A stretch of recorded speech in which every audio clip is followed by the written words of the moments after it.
오늘 하나님께서 우리에게 주신 말씀은 사무엘하 6장 1절에서 11절까지입니다. 다윗이 이스라엘에서 뺀 무리 3만을 다시 모으고 일어나서 그 함께 있는 모든 사람으로 더불어 바알 레유다로 가서 거기서 하나님의 궤를 메어오려 하니 그 궤는 그룹들 사이에 좌정하신 만군의 여호와의 이름으로 이름하는 것이라. 저희가 하나님의 궤를 새 우리에 싣고 산에 있는 집에서 나오는데 아비나답의 아들 웃사와 아효가 그 새 수레를 모니라. 저희가 산에 있는 아비나답의 집에서 하나님의 궤를 싣고 나올 때에 아효는 그 궤 앞에서 행하고 다윗과 이스라엘 온 족속이 잣나무로 만든 여러 가지 악기와 수금과 비파와 소고와 양금과 재금으로 여호와 앞에서 주악하더라. 저희가 나곤의 타작 마당에 이르러서는 소들이 뛰므로 웃사가 손을 들어 하나님의 궤를 붙들었더니 여호와 하나님이 웃사의 잘못함을 인하여 진노하사 저를 그곳에서 치시니 저가 거기 하나님의 궤의 곁에서 죽으니라. 여호와께서 웃사를 충돌하심으로 다윗이 분하여 그곳을 베레스 웃사라 칭하니 그 이름이 오늘까지 이르니라. 다윗이 그날에 여호와를 두려워하여 가로되 여호와의 궤가 어찌 내게로 오리요 하고 여호와의 궤를 옮겨 다윗성 자기에게로 메어 가기를 즐겨하지 아니하고 치우쳐 가드 사람 오벳 에돔의 집으로 메어 간지라. 여호와의 궤가 가드 사람 오벳 에돔의 집에 석 달 있었으며 여호와께서 오벳 에돔과 그 온 집에 복을 주시니라. 하나님께서 우리에게 주신 말씀입니다.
뭐로 가도 서울만 가면 되는 시절이 있었습니다. 결과가 좋으면 모든 것이 용납되고 선으로 여김받았던 때가 있었습니다. 그래서 성공한 쿠데타는 처벌할 수 없다라는 이상한 말도 있었습니다. 또 이런 말도 있습니다. 님도 보고 뽕도 따고 마당 쓸고 돈 줍고 도랑 치고 가재 잡고 누이 좋고 매부 좋고 좋은 게 좋다는 말입니다. 그것은 원칙보다는 적당히라는 문화를 나타냅니다. 믿는 사람들도 재물도 섬기고 하나님도 섬기고 적당히 믿으려고 합니다. 그러면 나도 좋고 내가 돈 많이 벌어서 하나님께 헌금하면 하나님도 좋을 것이라고 하는 얄팍한 생각입니다. 그런데 여러분, 과정이 악한데 좋은 결과가 나오는 거 비극이고 재앙입니다. 차라리 결과가 나쁘거나 없는 게 낫습니다. 우리 하나님은 결과보다는 과정을 물으시는 하나님입니다. 왜냐? 결과는 우리의 몫이 아니고 하나님의 몫이기 때문입니다. 이루시는 이는 하나님이시기 때문입니다. 오늘 염혜임 집사님께서 봉독한 성경 본문을 보면 언약궤를 예루살렘으로 옮기는 이야기가 나옵니다. 언약궤는 일명 법궤라고도 합니다. 그 속에 모세의 돌에 새긴 십계명, 아론의 지팡이, 광야에서 먹었던 만나가 들어있습니다. 그 언약궤는 하나님의 임재를 상징합니다. 그래서 이 언약궤는 지성소에 모셔져야 합니다. 그런데 아직 성전이 없을 때라 변방에 그냥 방치되어 있었습니다. 다윗은 그것이 언제나 마음에 부담이 되었습니다. 나는 궁궐에서 잠자고 하나님의 언약궤는 변방에 있어야 하는가 하고 늘 마음 아파했습니다. 그래서 다윗은 언약궤를 예루살렘으로 옮겨오기로 합니다. 사무엘하 6장 1절을 보면 다윗은 법궤를 모셔오기 위해서 3만 명의 군사를 동원합니다. 지금도 3만 명이면 적은 숫자가 아닙니다. 당시 3만 명은 어마어마한 숫자입니다. 그리고 5절에 보면 잣나무로 만든 여러 가지 악기가 동원됩니다. 법궤를 가져오려는 다윗의 열정을 알 수 있습니다. 그런데 문제는 그 다음에 시작합니다. 우사와 아효가 새 수레에 법궤를 싣고 옵니다. 사람들은 환호성을 지르며 기뻐합니다. 그런데 그 수레가 나곤의 타작마당에 이르렀을 때에 소가 갑자기 뛰기 시작합니다. 수레 뒤에서 따라오던 우사가 법궤를 붙잡았는데 하나님께서 그런 우사를 그 자리에서 치십니다. 우사가 즉사합니다. 성경은 하나님께서 우사에게 진노했다고 표현합니다. 9절에서 다윗은 이 광경을 목격하고 이렇게 말합니다. 여호와의 궤가 어찌 내게로 오리요 하며 법궤 이동을 중지하고 예루살렘으로 돌아갑니다. 저는 이 본문을 접할 때마다 하나님께서 왜 그렇게 하셔야만 했나 하고 궁금하고 너무 하신 건 아닌가 하는 불편한 마음이 들기도 했었습니다. 여러분, 우사의 수고를 한번 보십시다. 3대째 법궤를 위하여 헌신했던 사람들입니다. 70년 동안 주님을 위하여 이렇게 열심히 일했는데 결국 죽음이란 말인가? 그렇게 생각하지 않겠습니까? 지금껏 하나님을 섬겼는데 축복을 배로 받아도 시원찮을 사람이 죽음을 당했습니다. 이게 말이 됩니까?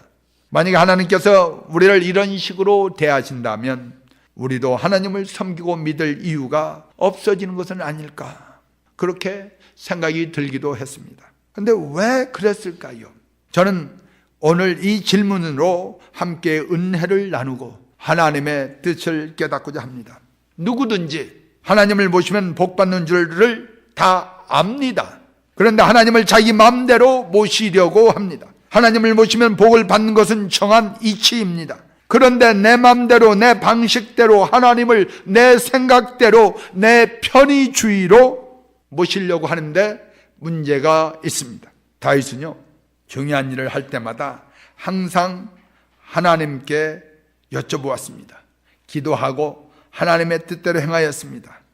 그런데 웬일인지 오늘 나오는 이 언약궤를 옮기는 문제에 있어서만은 하나님께 뜻을 묻지 않았습니다. 역대기상 13장 1절로 3절을 보면 다윗은 이 문제를 천부장과 백부장 곧 모든 장수로 더불어 의논했다고 기록합니다.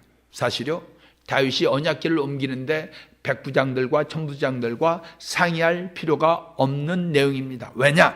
성경에 보면 이미 하나님께서 민수기 4장 15절에 고핫 자손들이 와서 맬 것이니라 라고 분명히 말씀해 주시고 있기 때문입니다. 그런데 다윗과 웃사와 아효는 나군의 타작마당에서 사고가 나기 전까지는 하나님의 그 법을 몰랐을까요?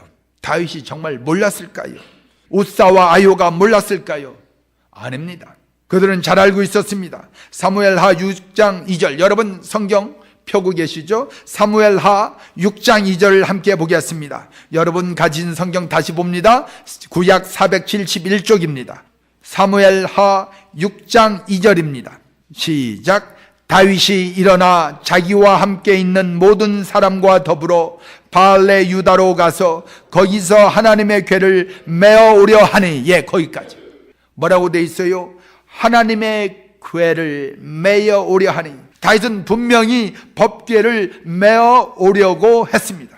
웃사와 아효 역시 그것을 알고 있었습니다. 이스라엘 백성 중에 법궤는 레위 지파에 속한 고핫 자손들이 어깨에 매야 한다는 것쯤은 누구나 알고 있었습니다. 그런데 웃사와 아효 그들이 왜 그렇게 했을까요? 왜 수레에 하나님의 법궤를 싣고 오려고 했을까요? 그렇게 한 이유는 다른 데 있습니다. 그들은 우선 고핫 자손이 아니었습니다. 그렇기 때문에 정상적으로 법대로 법궤를 옮기게 된다면 그들은 법궤를 고핫 자손들에게 내어주어야 하고 자신들은 이 영광스러운 잔치에서 뒤로 물러나야만 했습니다. 그래서 그들은 그 영광을 자신의 것으로 돌릴 수 있는 방법을 찾았습니다. 그게 뭐냐? 바로 수레입니다. 수레의 법궤를 나르는 것 이미 블레셋이 옮길 때 한 번 한 적이 있습니다. 또한 하나님께서 블레셋이 법궤를 수레에 옮겼을 때 아무런 징계도 하지 않으셨습니다. 바로 그때 그들은 그들의 비상한 머리를 씁니다. 법궤를 옮기는데 수레를 이용하기로 작정한 것입니다. 사람들이요, 한번 일을 하고 나면 다른 사람들도 그 일을 흉내내기를 원합니다. 그렇게 해도 된다고 밀어붙이기 시작합니다. 분명히 그렇게 하면 안 되는데도 그것이 맞다고 우깁니다. 죄도요, 한번 처음 저지르는 게 무섭고 어렵고 간 떨리지요. 두 번, 세 번 하다 보면요, 아무런 감동이 없어요. 그래서 고핫 자손이 아닌 아효와 웃사는 새 수레를 만들었습니다. 새 수레, 하나님의 법궤를 모시고 가는 수레니까 얼마나 장엄하고 우아하고 화려하게 웅장하게 만들었겠습니까? 또 아효와 웃사 이들은 누구입니까? 3대째 법궤를 관리하던 명문 가문 아닙니까? 그렇게 법궤는 고핫 자손들의 어깨가 아니라 인간이 교묘하게 만들어낸 새 수레에 실려 옮겨지게 된 것입니다.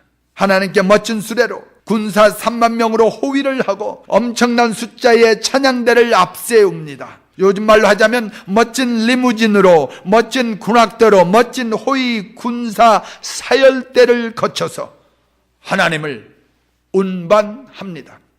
그런데 여러분, 하나님은 운반하는 대상이 아닙니다. 모셔야 합니다. 그래서 고핫 자손에게 어깨에 매라고 말씀하신 것입니다. 그러나 웃사와 아효는 하나님의 허용하심과 계명을 바꿀 수 있다고 생각한 것입니다. 자신의 욕망을 새 수레라고 하는 화려한 모습으로, 그러면 하나님을 높인다고 생각했을 수도 있습니다. 그러나 무엇보다도 자신의 편의대로, 자신의 생각대로, 자신의 뜻대로 자신도 욕심을 채우려는 것이었습니다. 이것이 분명하다는 증거가 있습니다. 목사님, 무슨 근거로 웃사가 그랬다고 말씀하십니까? 이럴지도 모르겠습니다. 여러분 6절에 보면 웃사가 흔들거리는 법궤를 붙잡았다고 말합니다. 그런데 이 단어를 히브리 언어로 보면 아하츠입니다. 아하츠라는 말은 자신의 소유를 붙잡는다는 뜻입니다. 즉 우사는 법궤를 마치 자신의 소유처럼 생각하고 자기 마음대로 했다는 말입니다. 겉으로 볼 때는 아무도 그 사실을 몰랐지만 중심을 보시는 하나님은 우사의 그런 오만과 거만함을 보신 것입니다. 하나님을 마치 자신의 소유물처럼 주물딱거린 것입니다. 그 옛날 옴니와 비느하스가 법궤를 부적처럼 전쟁터에 가지고 나간 것처럼 우사와 아요 역시 하나님의 법궤를 자신의 명예와 자신의 욕심을 위해서 자신의 생각을 교묘하게 집어넣어서 자신의 욕심과 뜻을 관철하려고 새 수레에 법궤를 실었던 것입니다. 하나님은 마음대로 조작할 수 있는 분이 아닙니다. 하나님은 그런 우사를 치셨다고 성경은 기록합니다. 베레스, 여기 나오는 베레스 우사에서 우사를 치셨다고, 그래서 이름을 베레스 우사라고 했는데, 이 베레스라는 말은 무엇이냐? 대항하다, 싸우다, 치다, 이런 말입니다. 그런데 놀랍게도 우사라는 이름의 뜻을 보니까 힘, 권력, 능력, 명예를 말합니다. 그래서 하나님은 우리 안에 하나님께 대항하는 힘과 권력, 욕망을 치시는 분이십니다. 하나님은 인간에 의하여 조작되거나 좌지우지 되시는 분이 아닙니다. 하나님은 우리의 유일한 경배의 대상이시고 오직 하나뿐인 예배 드릴 분이십니다. 사무엘상 2장 30절을 보면 하나님의 제사를 멸시하는 엘리의 두 아들 홈리와 비느하스에게 이렇게 말씀하십니다. 나를 존중히 여기는 자를 내가 존중히 여기고 나를 멸시하는 자를 내가 경멸하리라. 하나님은 우리에게 무엇을 원하실까요? 하나님은 우사의 죽음을 통하여 우리에게 말씀하시는 것은 무엇입니까? 혹시 하나님은 저주하기를 좋아한다고 생각하시는 분 안 계시는지 모르겠습니다. 그러나 우사의 사건 이후 법궤를 가져간 것은 오벳 에돔인데, 이때 법궤를 어떻게 가져간지 아십니까? 어떻게 모신지 아십니까? 메고 갔다 그랬어요. 법궤를 메고 오벳 에돔의 집으로 갑니다. 근데 그 사람은 이스라엘 사람이 아니라 갓 사람, 블레셋 사람이었습니다. 불과 석 달 동안 법궤를 모셨음에도 하나님은 그에게 복을 주셨다고 성경은 말합니다. 만약 이것이 사실이라면, 믿지 않는 하나님을 알지 못하는 사람에게도 그렇게 복을 내리신 것이 사실이라면, 하나님을 섬기는 이스라엘 백성들이, 하나님의 백성들이 하나님을 온전히 섬긴다면 하나님께서 얼마나 더 큰 축복을 주시겠습니까? 베레스 우사의 사건은 이스라엘 백성들로 하여금 올바른 하나님에 대한 섬김으로 돌아오도록 촉구하고 있는 것입니다. 진심으로 우리가 여호와께로 돌아간다면 사랑이 많으신 하나님은 우리를 기꺼이 안아주시고 사랑하시고 축복하는 분이라 이 말입니다. 오늘 우사의 죽음은, 이 사건은 다윗이 3만 명이나 되는 사람들, 군사들 앞에서 일어났습니다. 다윗이 왕이 된 지 얼마 되지 않았기 때문에 이 사건은 다윗의 입지를, 왕으로서의 입지를 흔들리게 할 만큼 큰 사건이었습니다. 심각한 사건이었습니다. 그러나 하나님은 다윗을 사랑하셨지만 다윗의 잘못을 그냥 넘어가지 않으셨습니다. 다윗을 사랑하셨기 때문에 좋은 것이 좋다고 그의 마음을 보고 적당히 넘어가시지 않았습니다. 우사가 죽었을 때 다윗이 어떻게 했습니까? 분을 내었습니다. 낼만도 합니다. 하나님, 내가 이렇게 군사도 동원하고 하나님 이렇게 수레도 화려하게 마련했는데 하나님 어떻게 나에게 그러실 수 있습니까? 어떻게 하나님의 종 우사를 죽이실 수 있습니까? 라고 분을 낼만도 합니다. 하나님의 처사가 너무 심하다는 생각이 들 수도 있습니다. 하나님의 뜻과 자신의 뜻이 일치하지 않으면 우리 인간은 하나님의 뜻을 무시하려는 경향이 있습니다. 그런 생각을 품고 있을 때 뜻대로 되지 않으면 다윗처럼 분을 냅니다.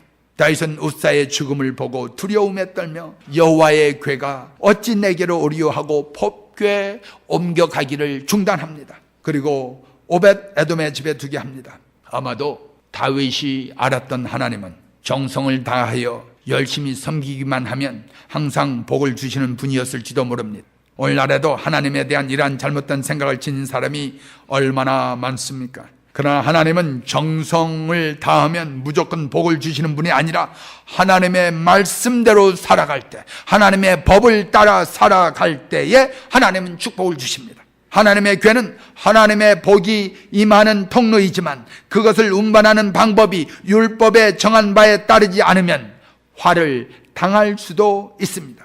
그런데 석 달이라는 기간이 흐르고 오벳에돔의 집 사람들이 복을 받았다는 소식을 다윗이 듣게 됩니다. 다윗은 다시 한번 법궤를 다윗 성으로 옮겨올 생각을 하게 됩니다. 역대기상 15장 13절을 보면 다윗이 제사장 사독과 아비아다를 부르고 또 레위 사람 우리엘과 아사야와 요엘과 스마야와 엘리엘과 암미나답을 불러 이렇게 말합니다. 전에는 너희가 매지 아니하였으므로 우리 하나님 여호와께서 우리를 찢으셨으니 이는 우리가 규례대로 그에게 구하지 아니하였음이니라 하니, 그렇게 말하고 이제 법궤를 옮기는 것을 재차 시도하는데 이제는 하나님의 방식으로 옮기기를 원합니다. 하나님은 은혜 받을 만한 자에게는 은혜와 복으로 임하시지만요, 은혜 받을 자격이 없는 자에게는 그 은혜를 거두어 버리십니다. 하나님의 백성들이 정직하고 바른 예배를 드리면 하나님께서 이 땅에 임할 재앙을 복으로 바꾸어 주십니다. 말씀대로 하나님께 나아갈 때 하나님을 두려워할 이유가 없습니다. 왜냐하면 하나님은 은혜가 풍성하신 분이고 그 은혜로 우리를 감싸 주시기 때문입니다. 그러나 하나님의 말씀과 상관없이 우리 인간의 열심으로만 나아가면 은혜로운 하나님을 만나지 못합니다. 성전에는 열심히 나아가지만 성전 뜰만 밟고 돌아올 수밖에 없습니다. 이번에 다윗이 용기를 내어 법궤를 운반할 때에는 하나님의 말씀대로 했습니다. 제사장들이 수레를 쓰지 않고 하나님의 궤를 어깨에 매도록 하였습니다. 비로소 다윗은 하나님의 뜻을 깨달았던 것입니다. 이제는 하나님의 궤를 옮기는 데 서두르지 않고 하나님의 말씀대로 순종해서 하겠다는 것입니다. 하나님의 법을 순종하면서 예배해야 합니다. 최고급 수레에 하나님의 궤를 싣고 다윗과 온 이스라엘 족속이 주악을 울리며 힘껏 예배해도 하나님은 기뻐하시지 않았습니다. 수레 위에서 흔들리는 하나님의 궤를 붙잡은 웃사를 치셨습니다. 편의주의와 인본주의적인 인간 중심적인 정성의 한계가 바로 그것입니다. 여러분, 살아가는데 그렇게 노력하는데 왜 안 될까 생각해 보셨습니까? 왜 하는 일보다 말키고 내가 이렇게 수고하고 애쓰는데 왜 일이 되지 않을까? 여러분이 하나님의 법대로 하나님의 말씀대로 살아가는지 한번 되돌아보시기 바랍니다. 하나님의 법을 무시하고 하나님의 뜻대로 행하지 않으면서 자신의 뜻대로 행하면서 하나님의 축복을 바라는 사람은 없습니까? 여러분, 이스라엘 백성이 이제 광야 생활 40년을 청산하고 가나안 땅, 젖과 꿀이 흐르는 땅으로 들어가기 위해서는 요단강을 건너야만 합니다. 그런데 요단강을 건너기 위해서 하나님은 이스라엘 백성에게 돌다리를 놓으라고 하지 않습니다. 다리를 놓으라고 하지 않습니다. 뭐라고 얘기하십니까? 제사장들로 하여금 법궤를 메고 강으로 들어가라고 말씀하십니다. 우리의 인간적인 생각으로 하면 하나님 제정신이십니까? 저 강물 속으로 법궤를 메고 들어가라니요. 하나님 우리를 죽이시렵니까? 그러려면 뭐 하려고 애굽 땅에서 우리를 건져내셨습니까? 하고 물을 만도 합니다.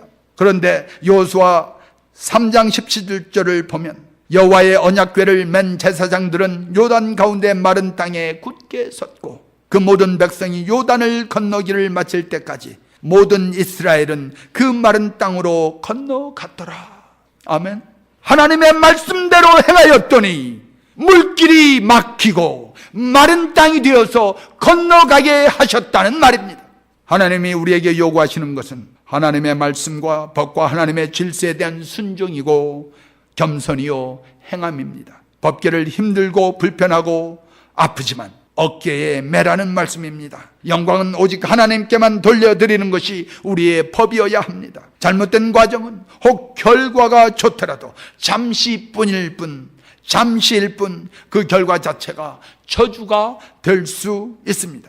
오늘날 얼마나 많은 사람이 물질의 부족함으로 고통을 받고 있습니까? 얼마나 많은 사람이 물질을 추구하느라 세상의 방식을 따릅니까? 우리는 부자가 되기를 원합니다. 그러면서도 성경에 말하는 그 방법은 따르기를 원하지 않고 세상 사람들이 부자가 되는 법을 제시하면 그 법은 열심히 따릅니다. 여러분, 물질의 축복받기를 원하십니까? 하나님께서 약속하신 방법이 분명히 성경에 있습니다. 제가 그간 이 말씀을 한 번도 못 드렸어요. 제 자신이 이 말씀 드리면 교인들이 시험 들까 봐 적당히 저도 좋은 게 좋은 거라고 넘어갔습니다. 이제는 좋은 게 아니라는 것을 깨달았습니다. 말라기 3장 10절에 분명히 이렇게 쓰여 있습니다. 만군의 여호와가 이르노라 너희의 온전한 11조를 창고에 들여 나의 집에 양식이 있게 하고 그곳으로 나를 시험하여 내가 하늘문을 열고 너희에게 복을 쌓을 것이 없도록 붙지 아니하나 보라 말씀하십니다. 하나님을 시험하라고까지 말씀하셨습니다. 하나님의 법을 따르지 않으면서 하나님의 축복이 임하기를 바랍니다. 우리가 어찌 예수를 믿는다고 하고 우리가 어찌 하나님을 믿는다고 하면서도 하나님의 방식은 따르지 아니하고 하나님의 축복만을 바란단 말입니까? 이건 이방인들이 하는 짓 아닙니까? 로마서 12장에 보면 우리가 복받는 영적 축복의 법칙이 나옵니다. 행복의 법칙이 나옵니다. 영적 질서가 나옵니다. 하나님의 축복을 원하십니까? 하나님의 말씀대로 행복하게 살기를 원하십니까?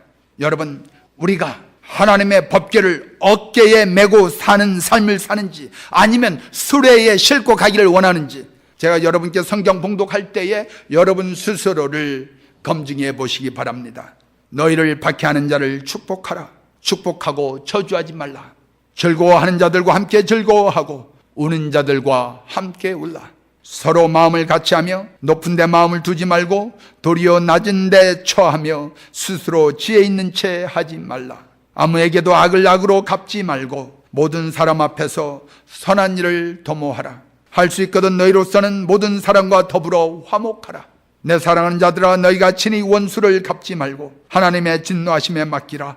기록되었으되 원수 갚는 것이 내게 있으니 내가 갚으리라고 주께서 말씀하시니라. 내 원수가 줄이거든 먹이고 목마르거든 마시게 하라. 그리함으로 내가 숯불을 그 머리에 쌓아 놓으리라.